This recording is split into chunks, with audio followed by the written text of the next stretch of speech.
In my younger and more vulnerable years, my father gave me some advice that I've been turning over in my mind ever since. Whenever you feel like criticizing anyone, he told me, just remember that all the people in this world haven't had the advantages that you've had. Well, there's not much else to say aside from that. Let's get to it. Hello, everyone. Britton here, also known as Some Okie Dude, and I am going to be talking about my favorite book of all time today. My favorite book? What could that be? Well, unless you've watched my top 20 books video, then you probably know what it already is. But to save the suspense, my favorite book of all time is The Great Gatsby by F. Scott Fitzgerald. And I got this nice new copy. It's a 100th anniversary. Nice introduction from Jasmine Ward, which I read. It's really good. But yes, I freaking adore The Great Gatsby. It's my favorite book of all time. So, yeah, let's get to it. I really knew I had to do a video of this year because it is the 100th anniversary, as it says right there on the copy I have. And, well, there's a lot to talk about, so yeah, I guess we should get into it. Instead of falling into the trap of repeating what so many people have said about The Great Gatsby, I'll instead try to explain how The Great Gatsby made me feel, both when I first read it and how I feel reading it now. I also hope to explain why it's my favorite book of all time above all the other ones. Again, unless you've watched my 20 favorite books video, then you probably have gotten an idea of why this is my personal favorite book of all time. But despite how famous and iconic The Great Gatsby is, it's actually quite approachable. I mean, have you ever been in love? Have you ever put your hope into something that was impossible to reach? It sucks, doesn't it? If you've felt this sort of intense longing and aching, then you'll definitely have an in with F. Scott Fitzgerald's magnum opus. But enough reviewer talk. Let's get into some context here of some of my personal story. I had always had a gift for storytelling ever since I was a kid. I remember even when I was younger, I would write these little stories down that read suspiciously like Wikipedia articles, probably because I read a lot of those when I was a kid. I would sometimes get into trouble when I was at school because the teachers would see me writing these little stories and then get concerned when they saw my little stories had violent content in them. I was a bloodthirsty little kid even back then. There were a lot of visits with teachers about my moral and psychological well-being, we'll just put it that way. Like many kids, I didn't really know what I wanted to do with my life and really hadn't given it much thought. But there were other teachers, the ones who didn't get mad at my proclivity for writing little stories, who saw that this shy little kid who sat in the back might have talent at this sort of thing. They encouraged my mom to sign me up for these writing symposiums, and she would make me go. Much to my resentment, of course, since I had to get up early in the morning to go to these things, and on weekends, no less. I mean, it was awful, I tell you. Thinking back in hindsight, I probably should have appreciated them a lot more than I did at the time, but what can I say? I was a little kid. I didn't know any better. I was still reading by the time I had gotten into the 8th grade, and unusual for other kids my age, I decided to get a head start on everyone by reading what many people called the classics. And as expected, there were certainly the books that I liked a lot more and the books I didn't really care for. I can't remember exactly when I first started The Great Gatsby, but I can remember clearly as if it were yesterday, as if it just happened when I had finished it. Because when I had opened it, I was entranced, bedazzled by the force of Fitzgerald's language and the sharpness of his storytelling. I fought and I struggled against it, but piece by piece, it tore down every defense I had until I realized there was nothing else that I wanted to do with my life. That much like Gatsby's doomed dream, I should take on the equally insane dream of becoming a writer. Because after reading The Great Gatsby, I wanted more than anything in the world to write something that was as haunting and as mesmerizing as what Fitzgerald had written here. The Great Gatsby is a book that feels haunted. In many ways, it is a ghost story, with Gatsby's spirit moving through the pages, where it feels like you can sense his presence.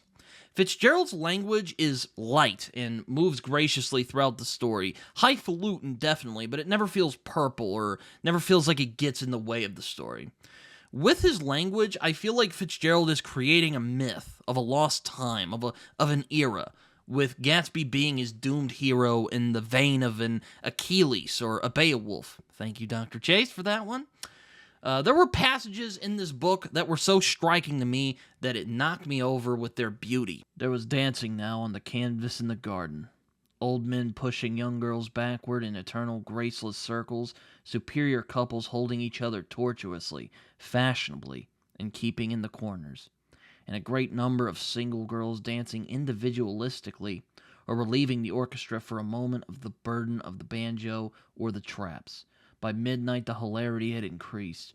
The celebrated tenor had sung in Italian, and a notorious contralto had sung in jazz. And between the numbers, people were doing stunts all over the garden, while happy, voluptuous bursts of laughter rose toward the summer sky. A pair of stage twins, who turned out to be the girls in yellow, did a baby act in costume, and champagne was served in glasses bigger than finger bowls. The moon had risen higher, and floating in the sound was a triangle of silver scales, trembling a little to the stiff, tinny drip of the banjos on the lawn. It's a walk through a nostalgic past where anything was possible, and America truly was the land of opportunity that it was promised to the many people who came to this land, searching for a better life for themselves. The prose itself inspires loss and disappointment over a broken promise that is the American dream, as befits Fitzgerald, since he was a part of the so-called lost generation after World War I. There is something distinctly American about Gatsby's journey. I mean, this book is, after all, a deconstruction of the American dream. And like many of us out there in the States, Gatsby was taught if he worked hard and put his effort into finding success, then he would, and it would make him happy. Sadly, though, The Great Gatsby is a tragedy at its core, and we learn that the world is a much more complicated and sometimes more cruel place than what was initially believed. It's hard not to empathize with Nick's fondness for Gatsby, because we grow fond of him too. It's hard not to admire Gatsby's chutzpah, drive, and ambition. We even hope that he'll end up getting the girl that is Daisy Buchanan, even though the realist in us says that he likely won't. And once we find out what happened to him, we feel just as crushed and lost as Nick eventually does at the end. The Great Gatsby takes the dream away. It's over now. At its core, The Great Gatsby is about disillusionment and the broken dreams that come from putting your hopes into the wrong thing. You're left hollow by the end, because the utterly shallow and inane Buchanans can just carry on with their careless existence, while the dozens of lives they ruined go unanswered. We feel horrible for Gatsby because the poor bastard loved the wrong woman and gave all he had to someone who no longer existed, or even more worrying, never existed in the first place. We see ourselves in Gatsby and in Nick because we've also had dreams and hopes that didn't come to fruition, and are left unsure what to do once that happens. I can't say that it's an American feeling, but it's a deeply human one as well. The Great Gatsby is my favorite novel of all time. It's everything that I think a novel should be, and many things that a novel often isn't. You will hear no protest from me when discussing this book's status. It is a great American novel. And that's all I have for today. I hope you guys enjoyed this review / appreciation / shill video, if you will, for The Great Gatsby. I knew this year I had to do a video on it because it is its 100th anniversary, and while I can't say I was alive when it first came out, I mean, that was long before I was around. I still find that this book resonates. I still think that it is a book that will last throughout the time. I mean, if it has made it 100 years, then hopefully it'll make it another 100 years. And yeah, still love it. Still my favorite book of all time. And even though the book is a very dark and bleak book, it actually gives me invigoration, really. It really was the book that inspired me to become the writer, become the person that you see on this screen today. I mean, it really impacted my life in a lot of ways. And it also showed me the kind of person that I didn't want to be. So there you go as well. But anyway, social media. You guys don't really care about all that chat after all this reviewing stuff. You want to hear where you can find me. So yeah, So like, subscribe, do all that fun stuff. You can find me on Twitter. You can also find me on Goodreads and Letterboxd, where I write reviews that are probably more coherent than the one you just heard right now. You can also find me on Blue Sky, even though I don't use it very much, but I am starting to get the hang of it. And Instagram. Also on Instagram. Yeah, find me on there. I'm on there. You can find me, do my thing, do the thing. You know how to do it. I'm constantly posting on there. And like I said before, like, subscribe, comment, do all that fun stuff. As my friend John Minton likes to say, it feels good when you do it. Have any of you read The Great Gatsby? Let me know what you think of it. And what's your favorite book of all time? Let me know down in the comments below. It might shock some of you that it's not a fantasy novel. It's my favorite book of all time. Again, unless you watched my 20 favorite books of all time and already knew what my favorite book of all time was. But anyway, it's a Great Gatsby. I hope you guys enjoyed this review. I enjoyed making it.